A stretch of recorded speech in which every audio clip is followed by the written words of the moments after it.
Glory to God. உங்களுக்கான இன்றைய வசனம் 2 கொரிந்தியர் 13ஆம் அதிகாரம் 11ஆம் வசனம்.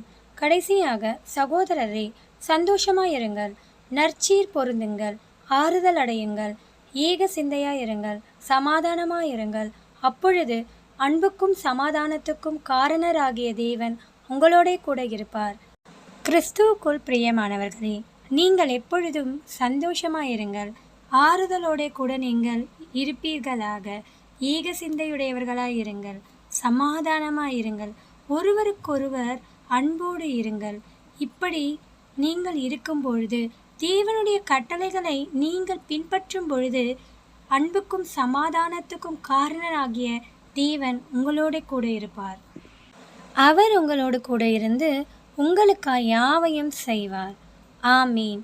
தேவன் தாமே உங்களை ஆசீர்வதிப்பாராக. ஆமீன்.